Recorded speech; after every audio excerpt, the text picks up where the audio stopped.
건강경을 조계종의 소위경전이다 이라는 거는 불교 중에서도 세월 따라 종파가 생겼는데 이 대한불교 조계종이라는 종파는 건강경이라는 가르침을 84,000 부처님의 가르침 가운데서도 가장 근본으로 이제하고 성립된 종파다 이런 이야기에 보면은, 그리고 건강경에서 바깥에서 말하는 어떤 공사상이라는 것이 또 선종의 밑바탕이 되기 때문인데, 그는 의미하고 다르게 오늘 이야기하려는 거는 이 2장, 3장, 4장, 5장, 6장, 7장, 8장, 9장까지를 한 묶음으로 묶어서 이야기를 하면 이때까지 단락을 나눴다는 것이 한 묶음으로 묶어서 이야기하기 위한 전제야. 보면 어떻게 이야기하느냐. 그때 장로 수보리가 대중 가운데서 일어나 오른쪽 어깨를 드러낸 차림으로 오른 무릎을 꿇으면서 두 손을 모아 합장하고 공경하는 마음으로 부처님께 사렸다. 참으로 경이롭고 희유하십니다. 세존이시여, 열애께서는 모든 보살들을 잘 보살펴 주시고 배운 가르침을 잘 실천하도록 격려하여 주십니다. 세존이시여, 더할 나위 없이 높고도 올바른 깨달음을 얻고자 마음을 일으킨 선남자 선여인들은 어떻게 살아가야 하며 어떻게 마음을 다스려야 합니까? 여기서 이제 문제가 되는 것이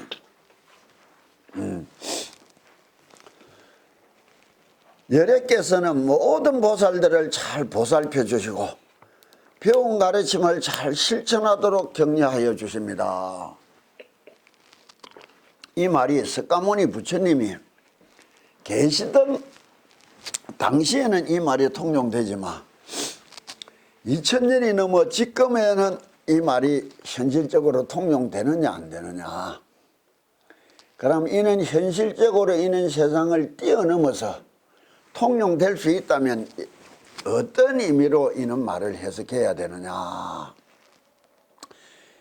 부처님이 건강경 뒤에 19품 법상 비상분으로 들어가면은 뒤에 잠시 넘가 보자고요. 26품을 잠시 펴라고요. 모습으로 부처님을 보려 하거나 법상 비상분이다 이게 나온다고. 법신은 진실한 몸은, 다시 말하면 비로자나 부처님, 진실한 부처님이란 비상이다, 상의로 볼 수 없느니라 이래 놨단 말이에요. 거기 나오는 개송을 이거는 이제 조금 인용하는데 241쪽을 펴면 개송이 나온다고. 이시의 세존 이설견하사대 약 이색견하 이엄성구와 시인행사도라 불능견열애하리라 해놨다고. 모습으로 부처님은 모습이나 형상, 질량 이것으로 부처님을 보려 하거나 찾으려 하거나, 소리로서 부처님을 찾으려 하면 이 음성구와 내가 연보를 하고 소리를 지르면서 이 부처님을 구하 찾으려고 하는 사람은 시인행사도라 잘못된 길을 가는 것이다. 불능견열애하리라, 결코 부처님을 볼 수 있는 인연이 없으리라 해놨단 말이에요. 그러면 이 대목을 이제 여기로 갖고 와서 붙여서 이거를 다시 한번 풀이를 해야 되는 거예요. 왜? 3000년 전에는 부처님이 있어서 이거를 들었는데 지금은 없어진 부처님으로 통해서부터 어떻게 내가 격려를 받고 선부척 선호점을 받을 수 있느냐, 보호를 받고 구함을 받을 수 있느냐. 이거는 이제 뒤에 나올 이야기를 앞당겨서 이제 설명해 준다고. 결국 26품의 이야기는 그 말이 뭐예요? 어떤 부처님이든지 우리가 찾아가는 부처님은 근본적으로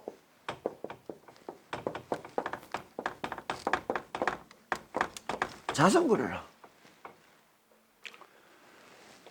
모든 생명 속에는 준동, 함령, 등피한 움직이고 꿈틀거리는 성장하는 모든 것 속에는 함령, 영식을 품고 있단 말이에요. 본성을, 불성을. 그런데 이는 지가끔 품고 있는 알 수 없는 이 성품이라는 것이 싸가 있는 이 업식이라는 것을 깨고 눈을 뜬 사람, 깨지 못하고 눈을 뜨지 못한 사람 차이는 이것뿐이라. 깨어난 사람을 우리가 불이라 부르고 깨어나지 못한 사람을 중생이라 부르는 거예요. 그런데 정말 이 부처님을 찾기 위하여, 내 속에 있는 부처님을 찾기 위하여 바르게 기도를 하다 보면 정말 기도할 때는 더 하고 싶어지고 더 조심스러워졌어. 내가 산에 살고 기도에 정진이 갖고 기도를 열심히 하던 순간들은 더 하고 싶어졌고 더 조심스러워졌어.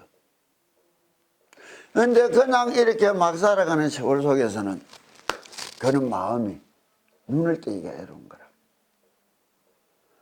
내 부처님을 눈뜨게 하고 내 부처님이 활용하고 내 부처님이 내를 보호하고 내를 이끌어 가도록 한다는 거, 그걸 알아야지. 팔공산 가까이 있는 저 석불이, 법당에 앉아있는 저 등진불이 해준다고 생각하면 그건 정말 오산이라. 왜 뒤편을 앞으로 옮겨놓고 이제 이야기를 하는 이유는 이는 바탕이 되어야 단락으로 이야기한 불경이 아니고 전체적인 한 문금의 불경으로 전환될 수가 있단 말이에요. 보면은. 그러니까 열애께서는 모든 보살들을 잘 보살펴 주시고, 이 모든 보살이 자기 본성을 갖고 있고 불성을 갖고 있고, 이 불성을 눈을 띄우기 위하여 애쓰는 모든 보살들은 선오염하고 선부촉하시나니 잘 보살펴 주시고 배운 가르침을 잘 실천하도록 격려하여 주십니다. 정말 젊은 시절에 산에서 기도할 때는 길가에 잡초 꽃 하나 핀 것도 밝기가 제스러워졌고, 지렁이 기 가는 것도 밝기가 제스러워졌어. 그런데 어느 날부터는 이렇게 내려와서 또 묻혀서 같이 살다 보니 또 그것이 둔감해지는 거라. 언제나 자기 본성, 자기 마음을 깨치고 가꾸려고 애쓰는 사람한테 부처님의 손길이란 것은 느껴지고 다가오는 것이지, 그러지 못할 때는 내가 내로부터 점점 멀어지는 것이고 내가 내로부터 가까워질 때는 또 다른 세상이라는 거예요. 자, 세존이시여, 더할 나위 없이 높고도 올바른 깨달음을 얻고자 마음을 일으킨 선남자 선녀인은 절에를 찾아와도 찾아오는 이유와 목적과 그 마음의 시발점이 너무너무 다른 사람들이라. 천차만차라. 지가끔 자기 이유를 들고 지가끔 자기 소원을 들고 비는데, 그 소원과 그 이유를 다 살펴보면 그거는 내면적인 세상살이로서 부처님은 어떻게 이야기해 줬느냐. 우리가 예불을 할 때 지신기명내 상계도사 사생자부 시야본사 석가모니법을 했단 말이에요. 이는 상계라는 말이 무엇이냐, 시방삼세라는 것은 무엇이냐, 이게 어떻게 보면 세계관인데 부처님은 분명히 첫 번째 탕 삼계도사 이 삼계를 출삼계 뛰어넘도록 인도하고 이끌어주고 가르쳐주는 스승님이다. 삼계도사라는 말이 이 말이라. 이 삼계라는 말을 다시 드려야 되는 것이 시방삼세라는 것은 현실적인 이 세상, 이 우주를 이야기한 것이에요. 시방, 동서남북 사방팔방의 상하방 끝없는 공간계가 여기에 과거, 현재, 미래라는 시간계가 세상을 이루고 있는 거예요. 세상을 이루고 있단 말이에요. 이런 세상을 살아가는 사람들이 어떻게 살아가느냐. 다시 말하면 이거는 내 세상이라면 이거는 우리가 살아가는 이 세상이다. 이래 이야기해도 좋은 거라. 그러나 물어보자 말이에요. 우리가 이 세상 하나 위에서 다 살아가는 거로 말이 끝나는가? 이거를 기본으로 지금 자기 세상을 살아가는 거예요. 지가끔 지 세상 살아가는 거라. 지가끔 지 세상을 살아가니까 똑같은 세상, 평준화된 세상, 평등 세상 이거는 바랄 수가 없어. 꿈이야. 지가끔 지 세상을 살아가지만 기본적으로 우리가 하나의 세상을 밟고 살아가지 않느냐. 이 인식이 와야 된다는 거지. 대부분 사람은 그냥 지 세상 하나로 빠져서 그냥 살아가니까 내가 아닌 남이라는 것을 둘러보고 위하고 가꾸고 한계할 줄 몰라. 그러나 이것이 없으면 내 삶도 없다는 어떤 세계관이나 인생관이 정착된 사람은 절로 둘러보고 위하고 함께 가려고 애쓰고 있는 거예요. 그런데 세상은 단편적으로 지 혼자만 아느냐 안 그러면 이 세상만 아느냐 아니라 부처님은 바로 알아라 이게라. 내가 살아가는 기반이 세상이라면 내가 살아가는 세상이 이것이 꽃이라면은 기반이 약한데 이 꽃이 필 수 있겠는가? 그러나 기반을 위한다고 꽃을 버릴 수가 있겠는가? 안 그래? 바로 알아야 된다는 거라. 그러나 세계가 진짜 내 세상의 인생 무게가 내 무게지. 이 지구라는 이 우주라는 이 세상의 무게가 내 인생 무게는 될 수 없는 거예요. 내가 주인공이고 주체라. 그러면 삼계라는 것이 어떤 세상이길래 부처님은 이 삼계라는 것을 뛰어넘어가도록 인도해주고 가르쳐주러 오신 분이다. 그 대목인 거야. 지생기명래 삼계도사 사생자부 일체 움직이고 꿈틀거리는 모든 생명들을 이 삼계를 뛰어넘어갈 수 있도록 인도하고 가르쳐주러 오신 분이다. 이게 딱 먼저가 되는 거예요. 그 다음에야 시방삼세 제망차례 상주일체 불타야중 끝없는 내 부처님이나 그 부처님이나 동격이랬다고. 동격이 아니고 동일했단 말이에요.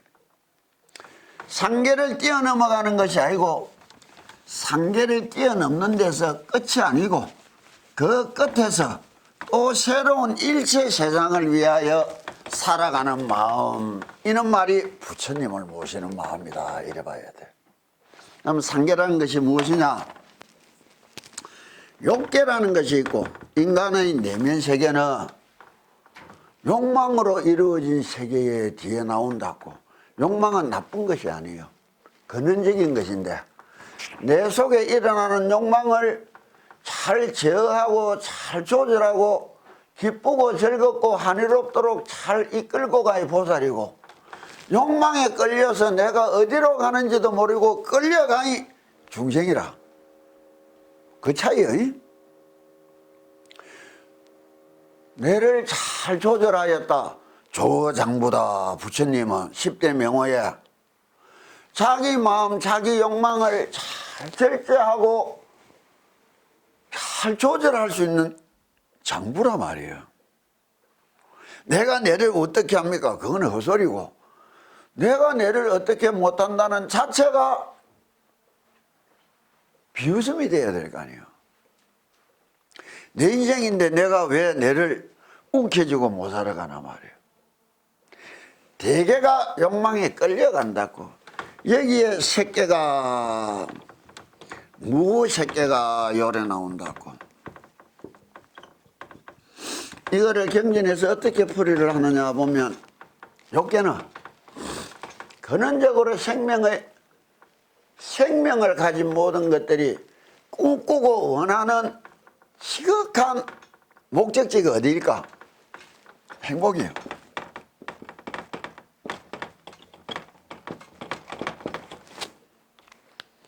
행복이요. 행복을 어디에서 느끼느냐에 따라 전부 다른 이야기잖아. 구더기가 깨끗한 물 속에 있을 때 행복을 느낄까? 우리가 더럽다 하는 오물통 속에 있을 때 행복을 느낄까? 자기가 바라는 자기 행복이요. 그걸 인간들이 못나서 지 기준 잣대만 또 갖고 이야기를 하는 거라. 그 모든 것이 행복인데 행복을 어떻게 추구해 가느냐, 이게 문제가 되는 거죠. 행복의 정의는 없어. 지가 가끔 지 행복을 찾아가는데, 그러나 행복의 그 어떤 행복이든 극치를 이루려면 어떻게 되어야 될까? 이 말이 열반에 이르렀다, 이렇게 해석하면 되는 거예요. 불교에서 하는 말이, 이건 이때까지 해석들이 좀 이상하니까 나는 내가 느끼는 불교를 이야기하는 거예요. 왜 우리가 그걸 얻으려고 했느냐, 왜 돌아가신 분들이 열반에 드실 때 했느냐. 일체의 모든 행복이란 개념 위에서 지극하고 지순한 행복의 개념을 불교가 드는 것이 열반이에요.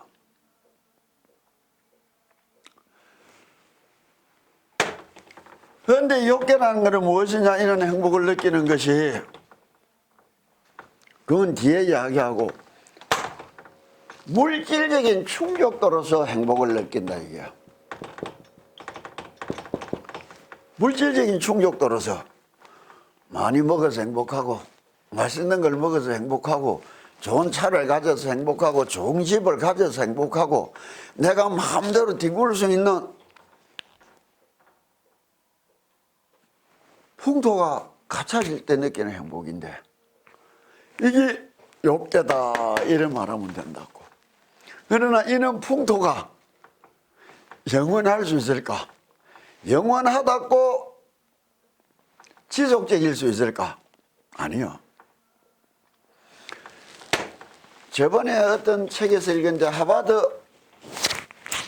미국 하버드 대학에서 발표한 논문 중에 행복의 충족도가 지속성에 대해서 이야기를 할 때에 대학 교수들이, 미국은 1년 연년이 학업을 보장받나 못 받나 이거라 말이에요.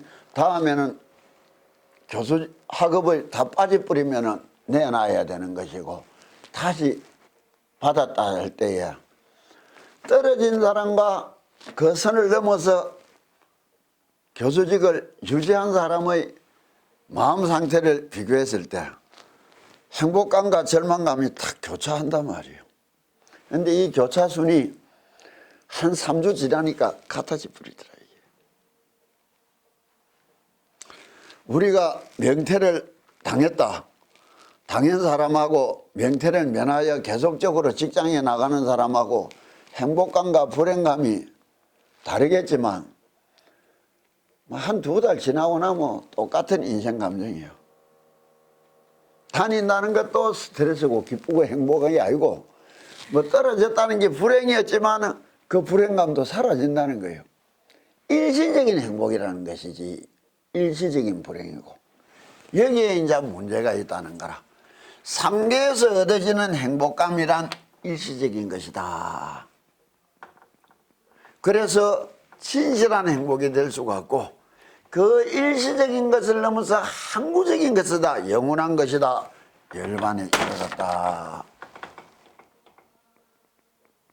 그럼 색계란 무엇이냐? 이건 정신적인 충족들을 이래 생각하면 좋다고. 다시 말하면 신미학 콜렉터 이런 식으로 바로 좋지. 우리가 돈이 재물이라는 것을 극히 귀하게 여기는데 그림 한 장에 수천만 원을 투자하고 갖다 놓고 쳐다보면서 우리는 돈 보고 기뻐하는데 그것 보고 기뻐하는 사람은 아직도 이해가 안 돼. 근데 그런 사람이 있는 거야. 무수히 많이. 그렇잖아. 그와 같은 행복을 느끼는 것을 아마 새끼다 이래 보면 좋은 거예요, 보면. 그런데 무새끼란 무엇이냐? 이거로서 행복감을 못 찾았단 말이에요. 그래서 왜? 이거는 주체와 객체가 언제나 맞부딪히는 게라. 좋은 작품도 오래 보고 있으면 딴 것을 보고 싶게 되고 더 좋은 것을 구하게 되고 그 만족감이 그렇게 없어진다면 대상이 없이 그냥 내가 탁 느끼는 행복은 좀 더 진실에 가까운 행복이지 않는가. 이래서 이제 되기 시작인 것이 거의 명상이라는 시계들로 보면 된다고. 요가를 한다, 단전호흡을 한다 하는 사람들이 느끼는 그런 거예요. 그게 3000년 전부터 인류 4대 문명의 발상지에서 다 전해 내려오던 것들이라. 그걸 이제 서양에서는 그 신비주의 이렇게 보는 경향이 많은데, 그런데 여기서도 부처님의 부처님 불교 성전을 한번 보면 부처님의 일대기를 쭉 제대로 탄생부터 열반에 이르기까지 써난 그거를 진짜 잘 보면 불교는 거기 다 들어있어. 거기 다 들어있는 거예요. 그런데 그거를 내가 20대, 30대에 중위돼서 처음 봤을 때 40대에, 50대에, 60대에 내가 이렇게 쭉 봤는데 볼 때마다 달랐단 말이에요. 그 달라진 게 뭐예요? 보는 내가 달라졌던 거라. 보이는 것이 달라진 게 아니고 세상살이에 가르치면 보이는 게 달라져야 새로운 것을 배우는 줄 아는 거라. 내가 달라질 때마다 새로운 것을 배울 수가 있는데 똑같은 대상을 놓고도 끝없이 우리는 다른 것을 배워왔단 말이에요. 그럼 성전을 읽는 마음도 기도를 참 시작하여서 읽던 마음 오래도록 지속하고 갖고 오던 마음에서 보는 거는 전혀 다른 세상이라고 봐야지. 그런데 여기에서도 이 부처님 일대기에 이렇게 딱 나온다고 보면 돼. 나는 부처님 일대기를 보고 이런 것들을 느꼈으니까 명상에서 부처님이 만족을 못 느낀 이유는 있느냐? 시작이 있어서 들어가서는 행복했는데 끝내고 나면 불행한 현실이더라 말이에요. 이것도 일시적이더라. 그래서 결국 부처님이 보리수 밑에 일주일을 들어가게 될 때는 이 과정을 겪어서 출삼계하기 위하여 들었다.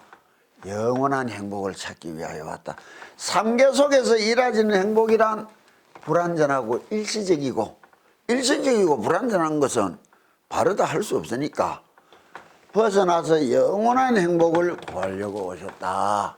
우리가 절에를 다닐 때 가끔 자기 소원을 갖고 오지만은 부처님이 말하고 가르쳐주는 이는 소원을 가지고 오는 사람이 몇이나 되겠어. 그래서 여기 이야기하는 거예요. 더할 나위 없이 높고도 올바른 깨달음을 얻고자 마음을 일으킨 선남자 선녀인어.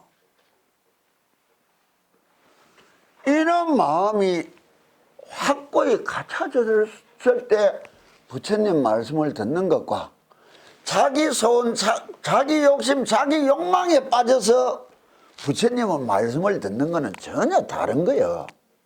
들리는 것이 달라. 간세음 보살님 법문품에 보면 내가 제일 좋아하는 대목이 깊이 기도하고 찾아가면 어느 날 범엄해조음이 하늘의 소리가 들릴 것이고 조수의 소리가 들릴 것이다. 이러는데 하늘의 소리가 들린다는 것은 뭐예요? 절로 내가 알아지는 또 다른 성스러운 깨달음이요. 그것이 올바른 것인지 잘못된 것인지 판별을 요구할 수 있지만 해조음이라는 게 뭐예요? 바닷가에 밀물이 들었다가 썰물이 나갔다 할 때마다 파도 소리가 들려. 때가 되면 반드시 들려오는 소리가 우리가 기도나 수행이라는 것을 가지고 이렇게 바른 원을 가지고 바른 가르침으로 바른 수행법으로 지극히 해나가다 보면 들릴 때가 되면 들리는 거예요. 그런데 우리는 때를 열심히 기다리는 것이 아니라 빨리 잡으려고 하는 욕심으로 기도를 하는 경우가 너무 많은 거라. 감이 익으면 지절로 떨어질 낀데요. 생감을 떨으려고 용을 써서는 어떻게 하겠나 말이에요. 그래 카바이트나 이런 거를 섞어야 되는 거라. 성장 촉진제를. 그건 뭐예요? 잘못된 거지. 어떻게 살아가야 하며 어떻게 마음을 다스려야 합니까? 이 세상을 어떤 행동으로 살아가며 내 삶의 자세를 나눌 때 내적인 삶이 있고 외적인 삶이 있잖아. 이건 우리가 사회생활이라고 이야기하면 이거는 언제나 흔들리지 않는 자신의 마음가짐이에요. 어떻게 가까이야 되느냐 말이에요.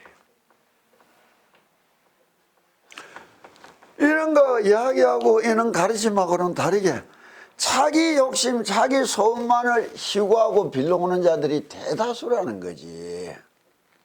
그래서 그거를 위하여 건강경을 매일 평생 읽었습니다 소리는 듣는데 건강경이라는 것이 부처님의 말씀을 어떻게 이해하고 그 부처님이라는 세상으로 내가 어떻게 다가가기 위하여 열심히 내가 새기고 갖고 있느냐 하는 문제는 전혀 다른 문제가 되는 거예요.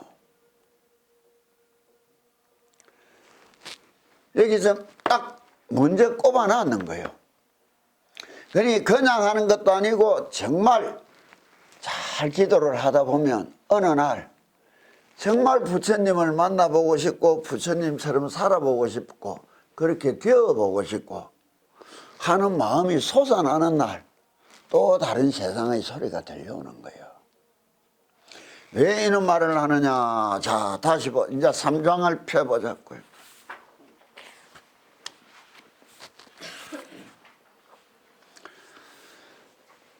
그러자 부처님이 이제 이는 길을 걸어가는 근원적인 마음가짐과 근원적인 행동가짐에 대하여 답을 해주기 시작하는데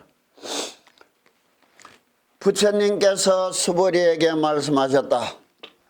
수보리야 모든 보살 마살은 이와 같이 그들의 마음을 다스려야 하니 온갖 중생들 즉 아래서 태어난 중생 모태에서 태어난 중생 습기에서 태어난 중생 생긴 모습을 받고 태어난 중생 형체가 있는 중생 형체가 없는 중생 분별이 있는 중생 분별이 없는 중생 분별이 있는 것도 아니고 없는 것도 아닌 중생 이 모두를 번뇌가 다 사라진 열반에 들게 하여 제도해야겠다는 마음을 내어야 하느니라.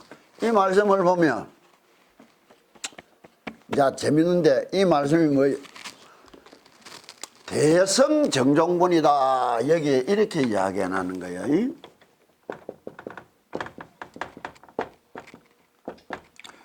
대성이라는 건 큰 수레, 바르고 근본이다. 이래 이야기하는 거라. 이 큰 수레라는 의미는 뭐예요? 수레는 우리가 물건을 지고 살아가는 거라. 지고 간단 말이에요. 물건을 3000년 전에 이야기로 하면 수레를 이야기할 수 있는데 지금도 그렇다고. 내 삶이라는 이 무게를 끌고 가는 것이 내 마음인데, 이 마음이 삶이라는 무게의 근본이 되는 것도 내 마음이라.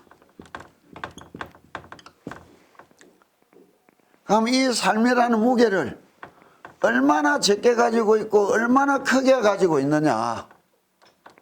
이거를 끌고 가는 것도 내 마음이지만 이것을 바치고 있는 것도 내 마음이라.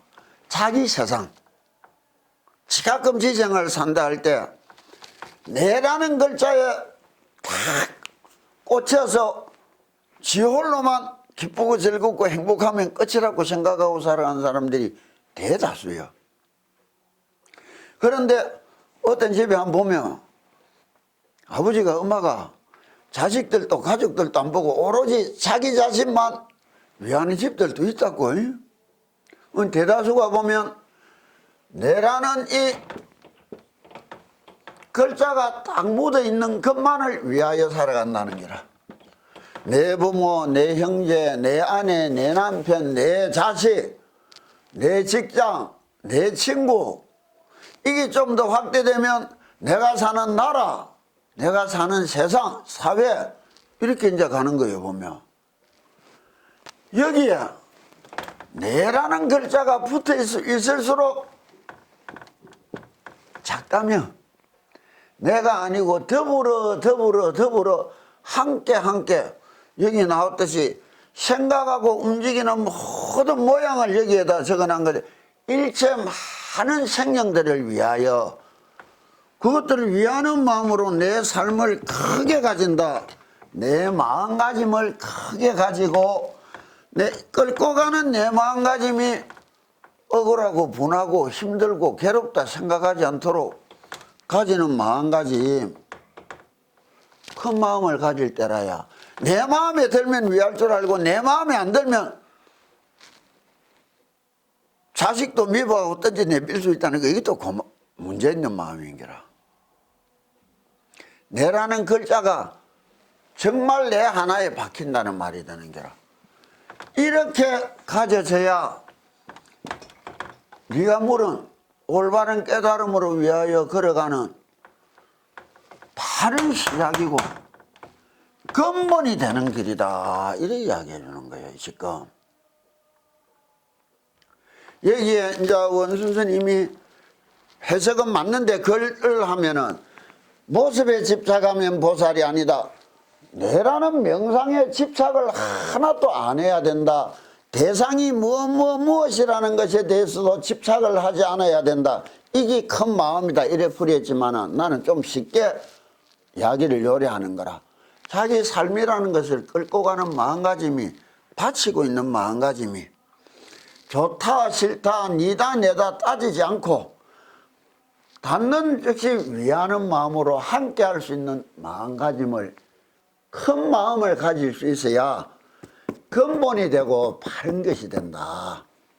자, 이 말을 부처님이 이렇게 했다고 보자고. 수보리야 보든 보살마살은 올바른 깨달음을 얻고자 살아가고 마음을 다스리는 사람은 이와 같이 그들의 마음을 다스려야 하니 온갖 중생들 보면 안 된 것을 보면 안 됐다 느끼고, 기쁜 것을 보면 기쁘다고 느끼고, 나무 기쁨도 내 기쁨만큼 참 가질 수 있고, 남의 불행도 내 불행처럼 아픈 마음을 가질 수 있고 거기에 조금이라도 위하고 함께하는 마음을 낼 수 있다면, 큰 마음을 가질 수 있다면, 온갖 중생들 적 아래서 태어난 중생, 모태에서 태어난 중생, 습기에서 태어난 중생, 생긴 모습을 바꾸어 태어난 중생, 형체가 있는 중생, 형체가 없는 중생, 분별이 있는 중생, 분별이 없는 중생, 분별이 있는 것도 아니고 없는 것도 아닌 중생, 이 모두를 번뇌가 다 사라진 열반에 들게 하여 제도해야겠다는 마음을 내어야 하느니라. 함께 내가 원하는 지극한 행복의 길로 가는데 더불어 함께 가는 마음을 내어야 된다. 이렇게 이야기한단 말이에요. 그런데 이 말 하나하나를 따져서 이야기하기 이전에 왜 이런 말을 하느냐. 자, 좀 넘어가고 난 뒤에 이야기하자고. 그러나 96쪽을 펴라고.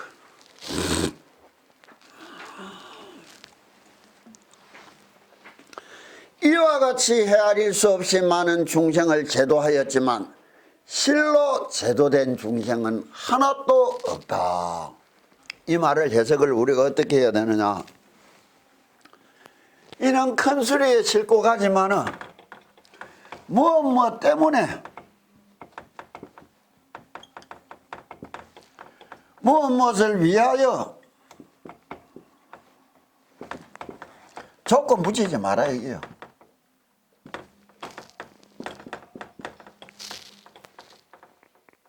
이것이 그냥 매일매일 살아가는 당연한 삶의 태도가 되어야 된다는 거예요. 내가 옛날에 니를 왜 줬지? 이거 곤란한 게라. 나는 그냥 그래 하고 싶어서 했을 뿐이야. 그런데 자식을 키울 때 키우는 마음이 조건이 있던가?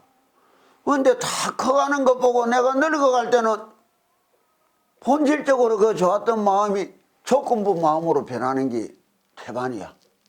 내가 우애줬는 대로. 어린 자식을 위하던 마음이 늙어 죽는 날까지 큰 자식을 바라보고도 마음이 변할 수 없어야 그게 바로 키웠다 할 건데, 잘 커줘서 고맙다 할 건데, 세상이 대상을 대하는 마음가짐이는 거예요. 내가 우스갯소리는 늘 신도들한테 이야기한다고. 좀 이상 안 하느냐. 내 부모 형제 피눈물도 던져 내밀고 들은 내가 왜 나무 얼굴 내 봐주고 사는지, 내 새끼도 귀찮아서 안 가지고 사는 내가 왜 나무 새끼들 다 봐주고 사는지 이상하게 안 느끼지나 말이에요. 그렇다고 내가 이 자식들한테 바라는 게 있나? 너가 인생 기쁘게 열심히 잘 살아라, 그것뿐이야. 그냥 내가 내 삶의 무게를 크게 지고 그 기반을 그냥 넓히고 그냥 살아온 것뿐이야. 수천 명이 찾아와서 수없이 떠내려가서도 찾아보는 적 없어. 뭐 잘됐다고 오면 오는 거고 가면 가는 거고 지 인생 지 알아서 사는 거고 내 인생 내 알아서 사는 거야. 여기 어떤 이유도 조건도 붙는다는 자체가 문제가 되는 거라. 이런 이야기가 또 바깥을 보고 하는 이야기가 되지만은 그냥 세상을 보고 하는 이야기지만은 내면적으로 걸어가 보자 말이에요. 어떻게 살아야 되고 어떻게 마음을 다스려야 됐기 때문에 그냥 내가 이렇게 살고 싶어서 살아왔다 이거로 끝나야 되는 거 아니야.